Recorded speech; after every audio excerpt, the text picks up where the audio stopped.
Now on Byline, North Carolina prison guards under attack. 5 killed in 6 months. He had time to beat her with a fire extinguisher to death. Where was her backup? Where were they? What's being done to combat the crisis? We're severely understaffed, and we're hearing that the fear for officers is higher than it's ever been. And later, a young prodigy fights to keep his lifelong dream alive while fighting for his life. The doctor came to me. Do not expect much for him. His return to the stage on Byline.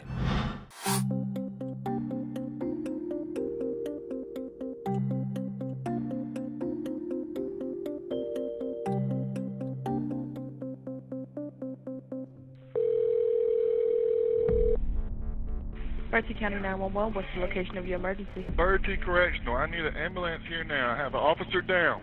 Every day, they face danger for little pay. You feel like you're one of the prisoners, you're just on the other side of the bars. It's a dangerous environment. Something's gone terribly wrong. Every day, they're stressed and worried about being attacked. Every single day, my staff walk around with convicted felons. He had time to beat her with a fire extinguisher to death. Where was her backup? Where were they? No longer does it feel like the officers have any kind of true control. And if the officers don't have control in the prison system, no one's safe. Prison guards face an injury rate 36 times higher than the typical American worker. The average salary is $38,000. Because of this, there's a prison guard shortage in North Carolina, and it has climbed to dangerous levels over the past 2 years. I didn't feel safe a lot of times. I'd be by myself in the hallway with 30 to 60 inmates. It was up to them what they decided to do, not me. At the end of 2017, 16% of the state's prison guard positions were vacant. That's up from 9% from the year before. This shortage cost Megan Callahan her life. Megan was a funny person. She was intelligent. She could go into a room and figure out the feel and the vibe and understand what's going on. So she was a perfect person to work in police work or corrections. On April 26, 2017, at the Bertie Correctional Institute in Windsor, North Carolina, Callahan responded to a fire. Bertie County 911, what's the location of your emergency? Bertie Correctional, I need an ambulance here now. I have an officer down. It's an officer down? Okay, Officer down. Do you have any more information for EMS so they can be prepared? She's got contusion to the head. A contusion to the head. Okay, I will let them know. All right, bye. I don't think when she walked in there that she thought she wasn't coming out. Megan was beaten by an inmate with the same fire extinguisher she was using to put out the fire. If an alarm's going off, why is one officer running in by themselves? She had enough time to run it in there, grab a fire extinguisher, start to put out the fire, wrestle with an inmate, have the fire extinguisher taken away from her, and then be beaten with it. And there was no other staff there. Think about how long that takes. Where was the staff? And there's an alarm going off that's alerting everyone there's a fire. Where's the staff? No one intended on Megan dying.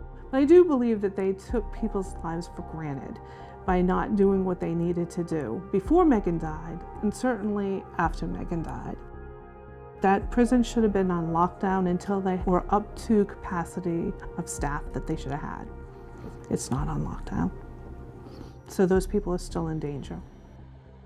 At the time, roughly 1 of every 5 correctional officer positions at the Bertie Correctional Institution was vacant. We're severely understaffed everywhere in the state in the prison system. We're hearing that the training isn't adequate, and we're hearing that the fear for officers is higher than it's ever been. The data shows that when the economy across the nation is doing well, then there are less likely people that want to come into this dangerous environment called corrections. We're not just having problems recruiting correctional officers, we're having trouble recruiting mental health, medical staff, and that's an epidemic across the nation. There seems to be one common theme that runs through all of this narrative, and that is that the system is hemorrhaging and absolutely no respect given to the folks who are on the front lines by supervision. And no one knows this better than Scott Stormer. It's kind of a revolving door in the prison system. It's not for everybody. We'll have people that come in for a week or two and be like, oh, this ain't for me, I don't like this, I'm scared. In 2017, the Pasquotank High Security Prison had one of the deadliest prison escape attempts in North Carolina history. It was then Scott Stormer discovered just how dangerous his job could be. 2 prison employees died and 3 were critically injured. Scott was one of those 3 injured employees. I could smell smoke, but I couldn't see anything.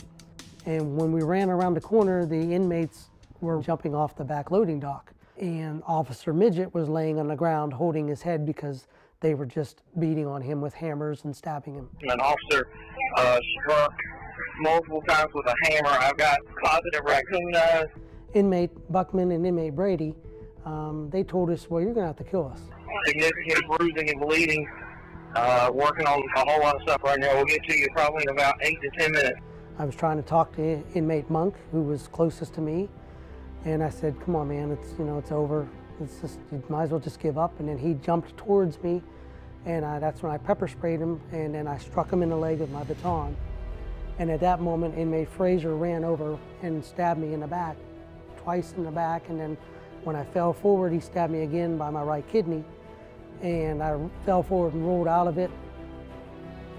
If anyone ever wondered if that's the way it is in prison, that's the way it is. Officers are afraid even when they believe their life is literally, potentially about to be on the line. They are scared. They're not sure what to do. And that split second of uncertainty, because they're worried they might lose their job, is going to cost more lives. On average, an officer was assaulted once every 8 hours in 2016. And with every attack, more officers drop out of the job. Unless you've actually worked there, you can't understand. You go and spend 12 hours and hear those bars close behind you when you start your shift. You feel like you're one of the prisoners, you're just on the other side of the bars. That you can't leave when you want to either. In 2015, Rosie Anderson posted a video of her brutal attack on YouTube. She hoped it would put pressure on state leaders to make prisons safer. I knew where I worked. I knew that there was a possibility of injury, but I didn't think it would be because of someone else's negligence. We were short-staffed, and there was an officer in the booth that was supposed to be watching. I don't remember much of the attack. I remember struggling on the floor, fighting. I remember being hit several times. At that point, I became real angry, like, did you really just hit me? So I was angry, so I sprayed him with the pepper spray. I remember myself backing up, trying to put distance, and I remember thinking, where is my help? Because to me, it felt like it was taking forever. And then I remember seeing the officers rush in, and then waking up on the floor. I remember thinking I wanted to get out of there. I was starting to feel overwhelmed. I don't know if I remember everything correctly because I was in and out. Unfortunately, staff were left alone a lot because they're short. The officer in the booth's responsibility is to be the eye in the sky. You're supposed to be watching. As soon as something happens, you should be calling for help and getting the doors open because you can't actually go down yourself, and that didn't happen for me. They've never let me see the video of the booth. The fact that they were so secretive about that video just tells me that they're lying when they tell me that she responded adequately, because I just don't buy that. You see an female officer ringing the bell and knocking on the door. There were officers at the door, on film at the door, that couldn't get in. The door should have opened immediately. Her injuries were severe. She suffered wounds to her inner ear and back, 2 broken bones in her hand, and serious bruising and swelling to her face. It took a year to heal from all the injuries and numerous doctor visits. I went to physical therapy for my ear injury because it caused vertigo so severe that I couldn't walk. Coming up, is North Carolina's prison system too broken to fix?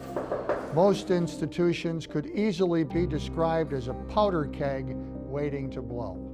And later, watch as a young prodigy takes the stage for the first time after battling a serious illness that almost cost his life.